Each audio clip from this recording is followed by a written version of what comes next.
আম্মাজান খাদিজাতুল কুবরা সর্বপ্রথম কালেমা পড়লেন তিনি। কেন কালেমা পড়ছেন জানেননি? পিছনে অনেক বড় কারণ আছে। আম্মাজানের বয়স 25, আমার নবী আম্মাজানের বয়স 40, আমার নবীর বয়স 25। চিন্তা করেন, আগেও 3 বার শাদী মুবারক হয়েছে। ওই জাহিলিয়াতের যুগে আমাদের মা আম্মাজান খাদিজা ছিলেন তয়্যিবা। আবু তালিব ডাক ডাকে, খাদিজা আপনি যদি চান আপনার ব্যবসার জন্য আমার ভাতিজাকে নিয়োজিত করতে পারেন। আম্মাজান খাদিজা বলেন, আপনি মক্কার উচ্চ বংশের একজন মুরব্বী, আপনি যেহেতু বলছেন তাহলে আপনার ভাতিজার সুনাম শুনেছি, তাহলে আনবেন কি? আমি একটু কথা বলে দেখি। নবীজির চাচা বললেন, খাদিজা আনবো কি? সাথে তো নিয়ে এসেছি। বলে কোথায়? বলে বাইরে দাঁড়ায় রইছে।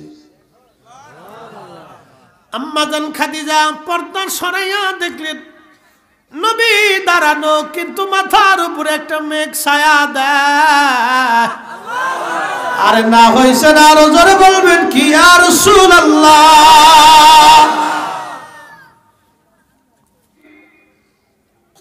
একটা নজর দেখে আম্মাজান ডাক দেয়, বলেন আবু তালিব মুরব্বী, আপনার কথা মঞ্জুর, আপনার ভাতিজাকে আমার কাফেলার জিএম বানাইয়া প্রধান বানাই দিলাম। বলেন কালকে থেকেই যেন সেই ব্যবসায় নিয়োজিত হয়ে যায়। প্রিয় মুসলমান, খুবই মনোযোগ দেন। শাহজাদপুরবাসী হযরতে আম্মাজান খাদিজাতুল কুবরা রাদিয়াল্লাহু আনহা তাকায় দেখে নবী আসে, কিন্তু একখণ্ড মেঘ নবীর ছায়া দিতে দিতে আসে। ব্যবসা বুঝাই দিলেন, বিরাট বড় লাভ হয়ে গেল। আম্মাজান খাদিজাতুল কুবরা চিন্তা করলেন, সুযোগ হাতছাড়া করা যাবে না, এই সুযোগ আর হাতছাড়া করা যাবে না।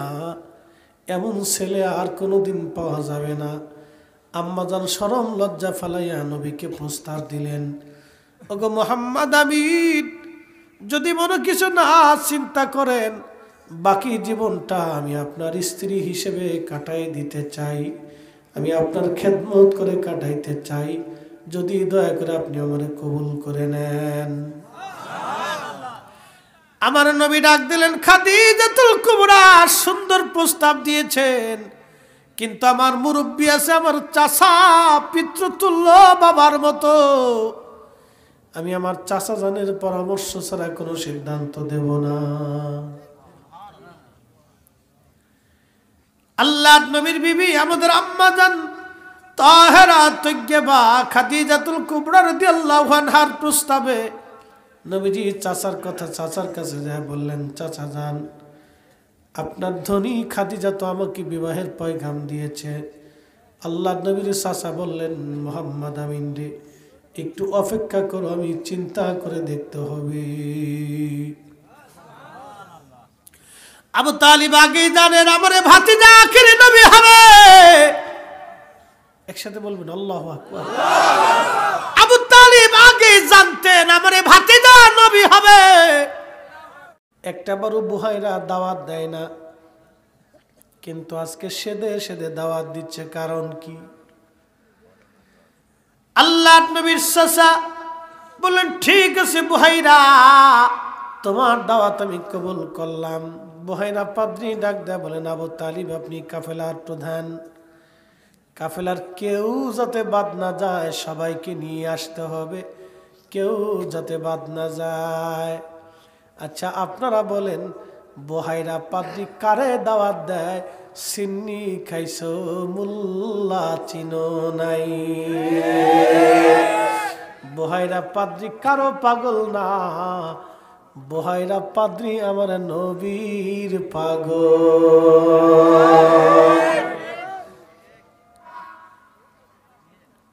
আম্মাজান খাদিজাতুল কুবরা প্রস্তাব দেওয়ার পরে নবীজি চলে আসলেন।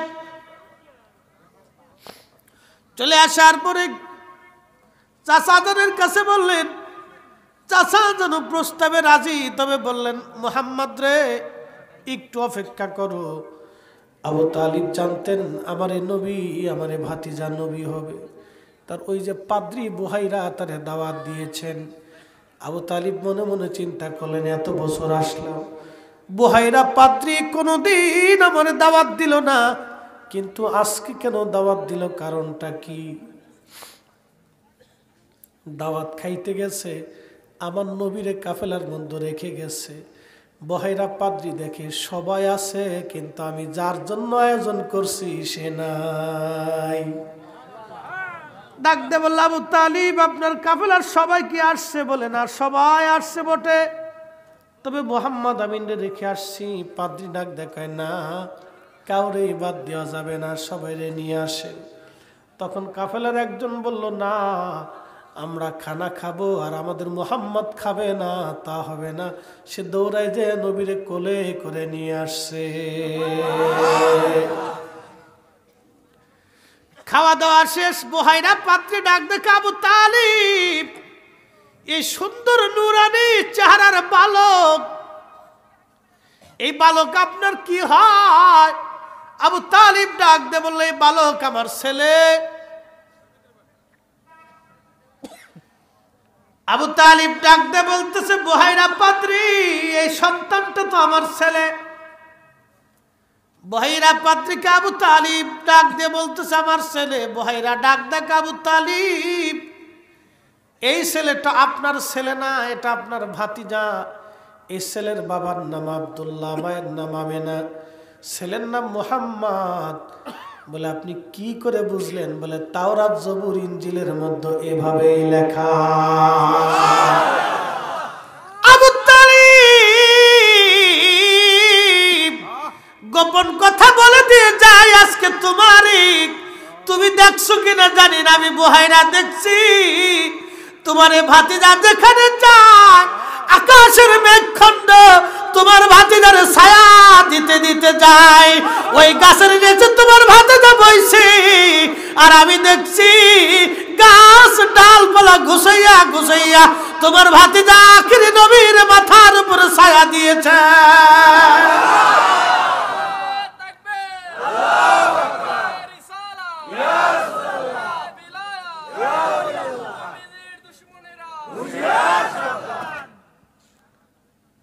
মদিনাতে যারা কোনোদিন গেছেন, মদিনায় দুইটা পাহাড় আছে। একটা পাহাড়ের নাম জাবাল আইর, আর একটা পাহাড়ের নাম জাবালে উহুদ। জাবালে উহুদ নবীরে ভালোবাসতো। নবী বলতেন, আল আবিম মিন আবু আবিল জান্নাহ, এটা জান্নাতের পাহাড়। আর জাবালে আইর নবীর সাথে দুশ্মনী করতো। আল আবিম আবু আবিন নার, এটা জাহান্নামের পাহাড়। আল্লামা শেখ আব্দুল হক মুহাদ্দিস দেহলভী আজ-জাযবুল কুলুব ইলা দিয়ারিল মাহবুবের মধ্যে লেখেন, আল্লামা ইমাম সামহুদি আল-ওয়াফাউল ওয়াফার মধ্যে লেখেন, আল্লামা ইমাম সামহুদি আল-ওয়াফাউল ওয়াফার মধ্যে লেখেন, আল্লামা ইমাম ইবনু শিব্বা তারিখ ইবনু শিব্বার মধ্যে তিনি লেখেন, জাবাল আইর আর জাবাল উহুদ, উহুদ নবীরে ভালোবাসতো বিদায় নবী বলতেন জান্নাতের পাহাড়। জাবাল আইর কোনটা চিনে দিয়ে যায় যদি কোনোদিন মদিনায় যান। মদিনার থেকে মক্কায় যারা উমরা বাঁধে, মদিনার থেকে যারা সরাসরি মক্কায় উমরা বাঁধে, উমরার জন্য ইহরাম বাঁধে, জুল হুলাইফা মসজিদের বাম পাশে একটা পাহাড় আছে, এটার নাম জাবালে আইর, এটার নাম জাবালে নার। কারণ কি?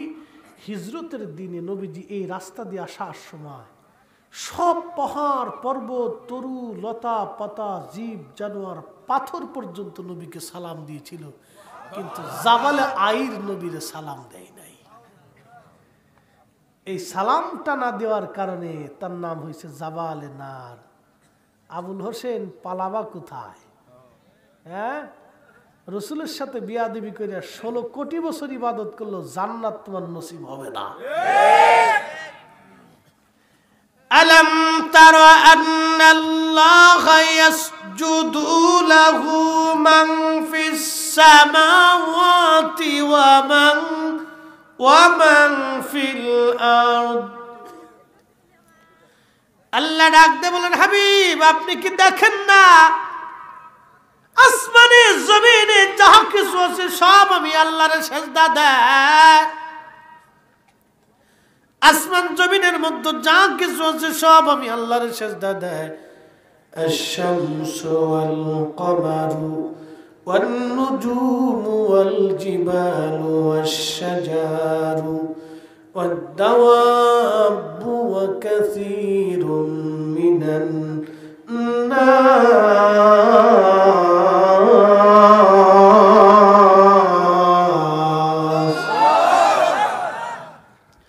শ্রেষ্ঠ নবী দিলাম তরিয়ে নিতে রোজাহাসরে। ঠিক কিনা? কষ্ট হইতেছে? চলবে আর 15 মিনিট, বেশি পারবো না, কারণ আপনারা তো আমার হালত বুঝতেছেন। আমি কালকে ডাক্তার দেখে পুরা বডি চেক আপ দিয়েছি। ডাক্তার ইন্ডিয়ান ডাক্তার, তো ওরা আবার খুব বিচক্ষণ। আমার সাথে আধা ঘন্টা প্রায় সময় দিছে। বলছে আপনি বক্তা মানুষ, বুঝতে পারছি। আমার টোটাল জিজ্ঞাসা করছে, দেখছে। আর আমাদের দেশে তো কই লাভ নাই, 2 মিনিট। কি নাম, কি হয়েছে, কি হয়েছে, কি হয়েছে, কি হয়েছে, কি কথা কর না কেন, কি হয়েছে, কি হয়েছে, কি হয়েছে, একটু দেখি। একবারে এক ফদ্দ একটা দিয়ে দিছে, এবার কিনে খাই গে যা। ওষুধ খাইতে খেতে পেট বেড়ে যায়। আর সারা আধা ঘন্টা দেওয়ার পর আমার শুধুমাত্র নাকের একটা ড্রপ দিয়ে দিছে। 3 মাস লাগান, বুঝতে পারছেন? একটা ড্রপ স্প্রে দিছে, 3 মাস লাগান।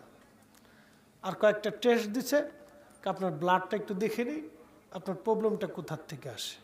তারপর আমি লিখে দেব, হোয়াটসঅ্যাপে পাঠিয়ে দেবো আপনাকে, ওই অনুযায়ী আপনি চলবেন। আর কোনো ওষুধ লেগে নেই। এক ফদ্দ দিয়ে দে, খা, খাইতে থাক, খাইয়ে মরি থেকে। হ্যাঁ, বিরাট বড় মুশকিল। প্রিয় ভাইরা আমার, খুবই মনোযোগ দিয়ে শুনিয়া যান। হযরত ওমর রাদিয়াল্লাহু আনহু, নবীজি বললেন, ওমর রে, যদি কোনোদিন ওয়াসাল কান্নিকে পাও তো নিজের মাগফিরাতের জন্য দোয়া নিও। আমার গুনাহগার উম্মতের জন্য দোয়া করতে বইল। আমার ওয়াইস দোয়া করতে দেরি হবে, আসমানে কবুল হতে দেরি হবে না। 10টা বছর হযরত ওমর তাকে হন্য হয়ে খুঁজছে। রাসূল বলছেন, সহিহ মুসলিমের কিতাবু ফাযাইলু আসহাবিন নবী বাবু ফাদাইলু ওয়াসাল কারনির হাদিস। আল্লামা ইমাম জৌজি আজ থেকে 900 বছর আগে উইনুল হাকাতের মধ্যে তার জীবনী লিখছে। 10 বছর ধরে হযরত ওমর থেকে তালাশ করেন, কোথাও খুঁজে পাওয়া যায় না। 10 বছর পরে জীবনের শেষ হজ করবেন ওমর। তাওয়াফকালীন সময় সবাইকে বলেন, ইয়ামানের হাজী ছাড়া যারা আছো সবাই বসো, শুধু ইয়ামানি যারা তারা দাঁড়ায় থাকো। সব হাজিরা বসে গেল, শুধু ইয়ামানিরা দাঁড়ায় রইল। ইয়ামানিরা দাঁড়ায় থাকার পরে হযরত ওমর বললেন, ইয়ামানি হাজিরা করনি যারা আছো তারা শুধু দাঁড়াও, বাকিরা বসে পড়ো। করনিদের মধ্যে একজন দাঁড়ায় রইল। বলে, তুমি কি কারনি? বলে, হ্যাঁ আমি কারনি। বলে, হে কারনি, তোমাদের এলাকায় কি ওয়াইস নামে কাউকে তোমরা চিনো? কারনি ডাক ডাকা, সে আমার ভাতিজা, চিনি কিন্তু পাগল।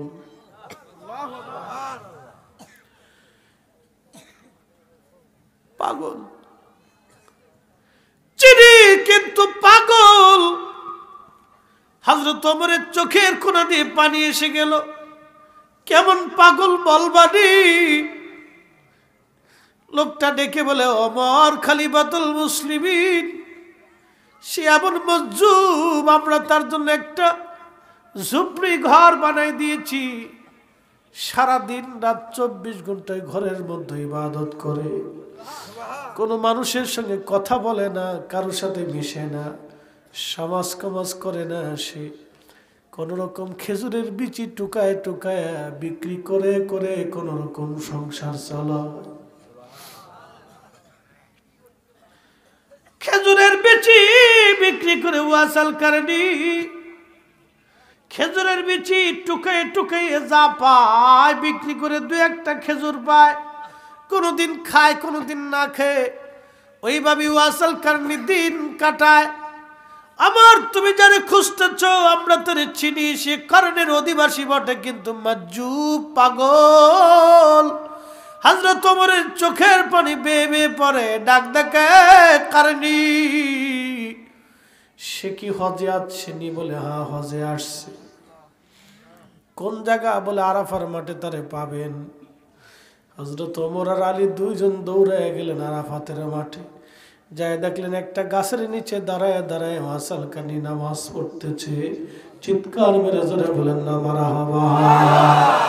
নবীর পাগলেরা দিশেহারা মরণের ভয় করে না, প্রেম তো মরে না, প্রেম তো মরে না। প্রেম করেছেন ভাস্করুনি, মুখের দন্ত ভাঙলেন তিনিও। নবীর প্রেমে হযরত হানজালা দন্ত ঘরে থাকতে পারে না, প্রেম তো মরে না। আল্লাহুম্মা সাল্লি আলা মাশাআল্লাহ ওয়া আলা আলি সাইয়্যিদিনা।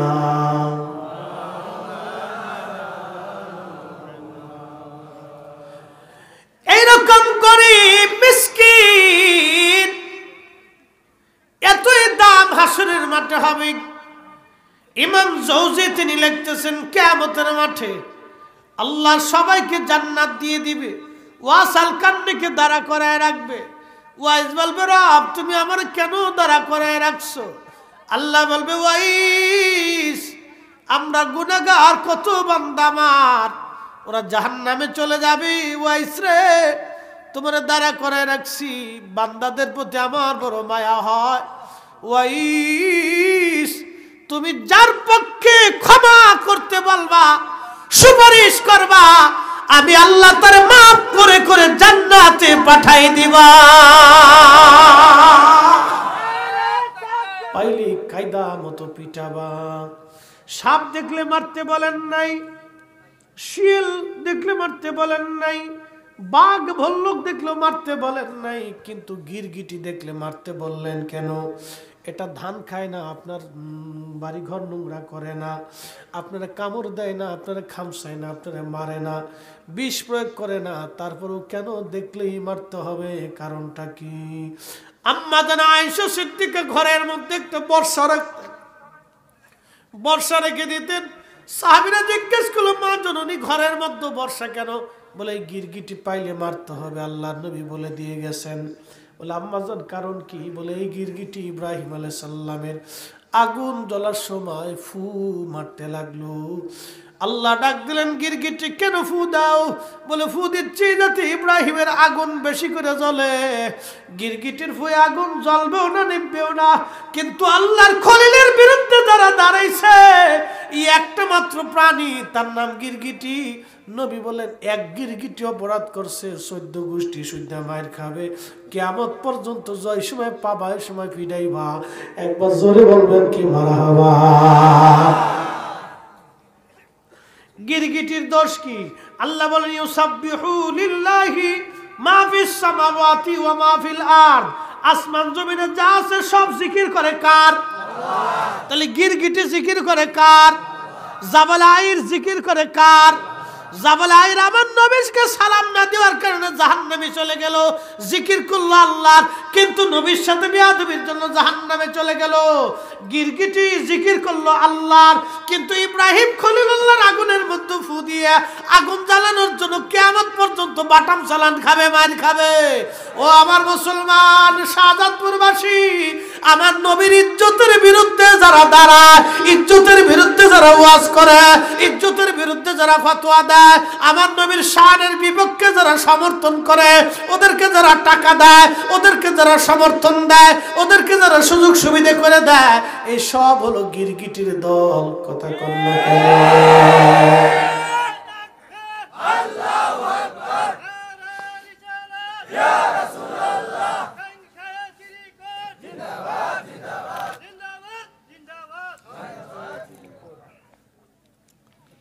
শোনেন, এসব গিরগিটি। কি গিটি? এসব গিরগিটি, গিরগিটি, গিরগিটি, গিরগিটি আল্লাহর খলিলের বিরুদ্ধে দাঁড়ানোর জন্য গিরগিটি কিয়ামত পর্যন্ত বাটাম চালাম। সহিহ বুখারীর হাদিস। একসাথে বলবেন আল্লাহু আকবার। তাহলে মানবরূপী গিরগিটি দেশে আছে। আল্লাহু আকবার। একদল, ওরে আল্লাহ কি ফতোয়া দেয় জানেননি? রসুল করিমের রওজা মোবারক জিয়ারতের নিয়ত করা হারাম এবং শিরক। কত বড় গিরগিটি দেখছেন নি আপনি? হ্যাঁ, কত বড় গিরগিটি বুকে হাত বেঁধে নামাজ পড়ে। কত বড় গিরগিটি আপনি একটু চিন্তা করেন যে আল্লাহ রসুলের রওজা মোবারকে উম্মত যাবে, এখানেও হারামের ফতোয়া। বলে দলিল কি? বলে দলিল হলো নবীজি সাল্লাল্লাহু আলাইহি সাল্লাম বলে গেছেন, 3 মসজিদ ব্যতীত অন্য কোনো মসজিদে সোয়াবের নিয়ত করে যাবে না। 1 নম্বর মসজিদে হারাম, 2 নম্বর মসজিদে আকসা, 3 নম্বর মসজিদে নববী। কারণ মসজিদে হারামে 1 রাকাত নামাজ পড়লে 1 লক্ষ রাকাতের সোয়াব, মসজিদে নববীতে 50,000 রাকাতের সোয়াব, মসজিদে আকসায় 25,000 রাকাতের সোয়াব। একসাথে বলা যাবে না সুবহানাল্লাহ? সোয়াব কথা ঠিক আছে। এই 3 মসজিদে 3 কোয়ালিটির সব। আর একটা আসে মসজিদে কুবা। মসজিদে কুবা, এখানে কেউ যদি 2 রাকাত নামাজ পড়ে তাহলে একটা নফল কবুল কিন্তু ওমরা হজের সওয়াব। এই 4 মসজিদে শুধু নেকি। কয় মসজিদ? 4 মসজিদে নেকি। মসজিদে কুবাতে কেউ যদি 2 রাকাত নামাজ পড়ে, মসজিদে কুবা আর একবার দরজার উপরে ইবনে মাজার সহিহ হাদিসটা লেখা আছে, আল্লাহ রাসূল বলেন তাহলে তার আমলনামাতে একটা কবুল ওমরা হজের নেকি আল্লাহ লিখে দেয়। তাহলে এই 4 মসজিদে হলো নেকির উদ্দেশ্যে যাওয়া যায়, বাকি কোনো মসজিদে নেকির উদ্দেশ্যে যাওয়া যাবে না। অতএব নবীজির রওজা যেহেতু মসজিদে নববীতে, অতএব তোমরা নবীজির রওজা জিয়ারতের নিয়ত করবা না, মসজিদে নববীতে নামাজের নিয়ত করে যাবা। রওজা নিয়ত জিয়ারতের নিয়ত করে যাওয়া হারাম এবং শিরিক। ওরে সর্বনাশ, আগে আপনাকে সওয়াব দেখাইছি, পরে আপনারা হারাম আর শিরিকের বেদাতের ভয় দেখাইছি। এই ভয় দেখে এই সওয়াবের কথা শুনে আমার দেশের বহু পাগল ওই দলের মুরিদ হইছে। এই সব কটা গিরগিটির জাত। এই ঠিক আসতে গেলে ঠিক করে জোরে কইতে হবে। জোরে বলে প্রেমের রশি শিল রে আমি কেনে যে ভাজালো বাসিলাম রে। আল্লাহ আল্লাহ আল্লাহ আল্লাহ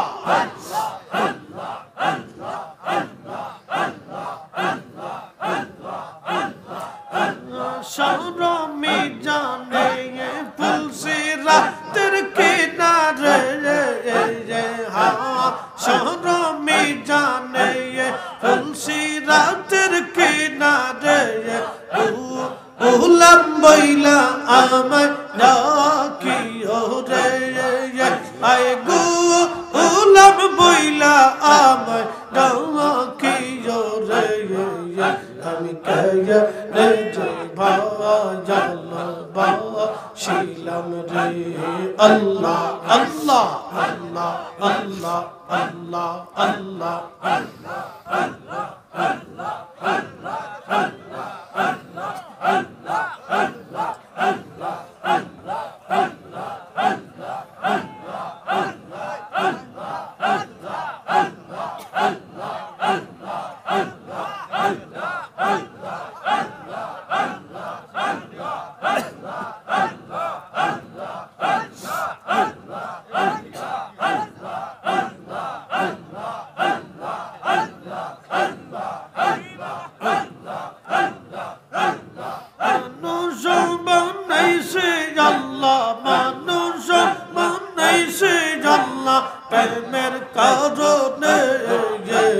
প্রেমের ডোরে বাঁধো রে মুর্শিদের সনে আল্লাহ আল্লাহ হাবিবকে পাঠাইছে আল্লাহ হাবিবকে পাঠাইছে আল্লাহ প্রেমের কারণে প্রেমের ডোরে বাঁধো রে মদিনার সনে আল্লাহ আল্লাহ আল্লাহ আল্লাহ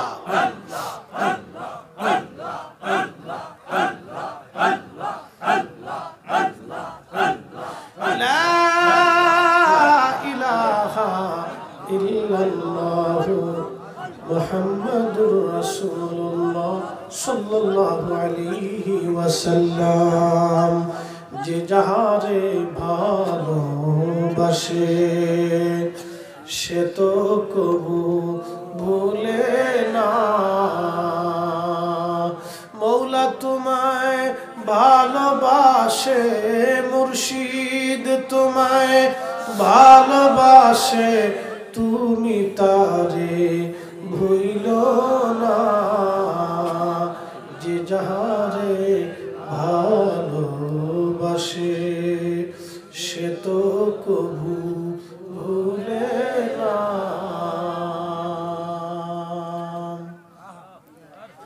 আমরা এখন দোয়ার দিকে চলে যাব ছোট্ট একটু কথা দোয়ার আগে আল্লাহ পাক আমাদের মা বাবা মুরব্বীরা যারা কবরে চলে গেছে দোয়ার প্রতীক্ষায় তারা বসে আছে আমরাও তাদের জন্য দোয়া করব এই বাঘাবাড়ি ঘাটে এই এলাকায় একবারে আপনাদের যোগাযোগ ব্যবস্থাটা বেশি যুক্ত না একটু অযুক্ত তারপরেও যথেষ্ট পরিমাণে এই প্রচণ্ড শীতের মধ্যে আপনারা উপস্থিতি আমাদেরকে মুগ্ধ করেছে রাত পর্যন্ত আপনারা বসে আছেন আল্লাহ সকলকে কবুল করুক সকলে বলে না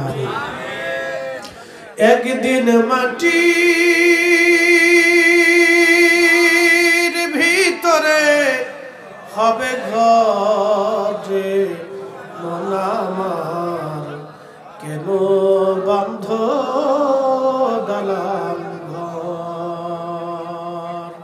প্রত্যেক কাতারে কাতারে একটা করে রেখে দেন আর আপনারা একটু কাতারে কাতারে আসবেন তারপর একটা একটু পরে দিবেন 5টা মিনিট পরে সবাই একটু পকেটে হাত দিবেন মা বাবা কবর থেকে দোয়ার প্রতীক্ষায় বসে আছে কিছু না কিছু দোয়ার আগে মাহফিলের জন্য আপনারা রেখে যাবেন আল্লাহ সকলকে কবুল করুক আসেন ভিতরে ঢুকেন প্রত্যেকে একজন কাতারে করে ঢুকেন কিছু না কিছু আপনারা পকেট থেকে বাবা মা আত্মীয় স্বজন দাদা দাদি নানা নানির জন্য কিছু না কিছু মাহফিলের জন্য আপনারা রেখে যাবেন আল্লাহ সকলকে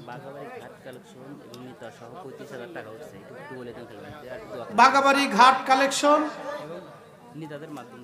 নেতাদের মাধ্যম দিয়ে এই ঘাট থেকে 35,000 টাকা পৌঁছে আস্তে আস্তে যাও 35,000 টাকা পৌঁছাইছে আমরা তাকবীর দেন নারে তাকবীর নারে রিসালাত আল্লাহ ঘাট কর্তৃপক্ষরে কবুল করুক সকলে বলে না আমিন আপদ বিপদ বালা মুসিবত থেকে তাদেরকে যেন আল্লাহ হেফাজত করে আল্লাহ তার প্রিয়ারা রসুলের উসিলায় যেন তাদের রুজিতে বরকত দিয়ে দেয় বলে না আমিন মাশাআল্লাহ খুশি মনে আপনার শরীর খান দোয়া রাখি ইনশাআল্লাহ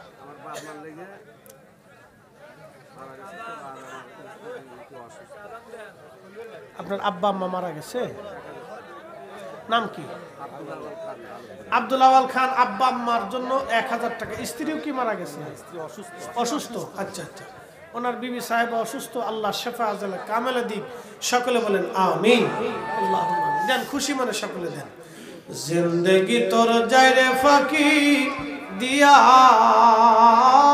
রে সোনার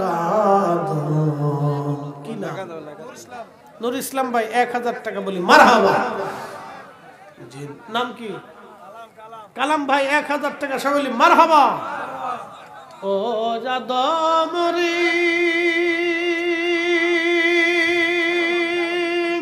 কামিনীর ওই কোলেতে কাল ঘুমেতে রইলি তুই সারা নিশি কাটাইলি তুই ঘুমাইয়া ঘুমাইয়া রে সোনার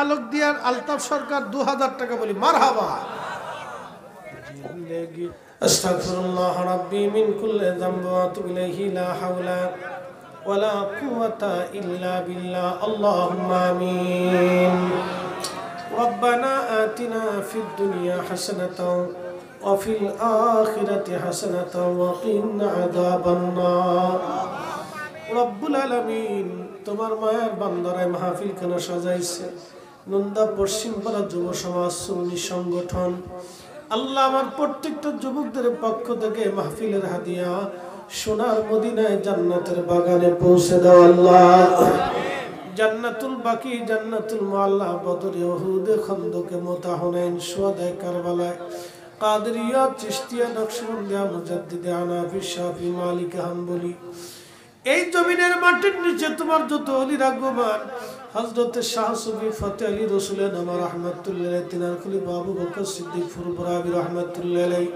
তিনার নিসবতে যত ওলি আল্লাহ ঘুমায় গেলেন শাহ সুফি সৈয়দ ওয়াজিদ আলী রাহমাতুল্লাহ আলাইহি তিনার নিসবতে যত ওলি আল্লাহ এনায়েতপুর আল্লাহ শাহজাদপুরে রব্বুল আলামিন শাহ হাবিব ওয়াজিয়ামানি রাহমাতুল্লাহ আলাইহি আয় রব্বুল আলামিন আল্লাহ ওই রাজশাহীতে ঘুমিয়ে আছেন আল্লাহ বগুড়ার জমিনে ঘুমিয়ে আছেন রব্বুল আলামিন উত্তরবঙ্গ পশ্চিমবঙ্গ 360 আউলিয়া সহ আমার পীর মুর্শিদ খাজা বাবা ফরিদপুরি সহ আল্লাহ জমিনের মাটির নিচে যত ওলি আল্লাহ নুজাবানু কাবা আখির আবদাল যত উলামা ফুদালা যেখানে ঘুমিয়ে গেল যত সুন্নি পীর মাশায়েখরা ঘুমিয়ে গেল উলামা ইকরাম ঘুমিয়ে গেল আল্লাহ সকলার হুজুরে আজকের মাহফিলের হাদিয়া আদায় করে পৌঁছে দাও আল্লাহ আমাদের কারো মা নাই কারো বাবা নাই এমন আছে মাও নাই বাবাও নাই রব্বুল আলামিন আমাদের বাবা মার কবরগুলি তুমি দয়া করে জান্নাতের বাগান বানায়া দাও আল্লাহ মাহফিলের জন্য আগামী বছরের জন্য যারা নিয়ত করলো টাকা দিয়ে পয়সা দিয়ে শারীরিক শ্রমের মেহনত দিয়ে নগদ অর্থ যারা প্রদান করলো দান সদকা করলো আল্লাহ মালিক কারো হাত তুমি দয়া করে খালি ফেরাইয়া দিও না আল্লাহ দানের বিনিময়ে 700 গুণ বাড়াইয়া দেওয়ার তুমি ওয়াদা করছো মুসিবত থেকে বাঁচানোর ওয়াদা করছো রোগ থেকে বাঁচানোর ওয়াদা করছো অ্যাক্সিডেন্ট থেকে বাঁচানোর ওয়াদা করছো আল্লাহ রুটি রুটি বর্ধিত করার জন্য ওয়াদা করছো রব্বুল আলামিন তোমার বান্দারা যে উদ্দেশ্য দিলেন আমার মা বোনেরা যে উদ্দেশ্য দিলেন সবার নেক বাসনাগুলি তোমার শাহী দরবার থেকে পুরা করিয়া দাও আল্লাহ এই মাহফিল প্রত্যেক বছর করার মতো তৌফিক দিয়ে দাও জানে মালে ইজ্জতে সবাইকে বুলন্দ করিয়া দাও আল্লাহ আমার এই যুবক ভাইদেরকে কবুল করিয়া নাও অনেক মা বোনেরা হাত মারাইছি আল্লাহ আমার মা বোনদেরকে কবুল করিয়া নাও রব্বুল আলামিন এলাকে সুন্নিয়তকে কিয়ামত পর্যন্ত জিন্দা করে রাখো সুন্নি উলামা ইকরামের উপর রহমত নাযিল করিয়া দাও আল্লাহ আল্লাহ আমার প্রত্যেকটা যুবকদেরকে নবীর ইজ্জতের খাতিরে দুনিয়া আখিরাতের ইজ্জতকে বুলন্দ করো আল্লাহ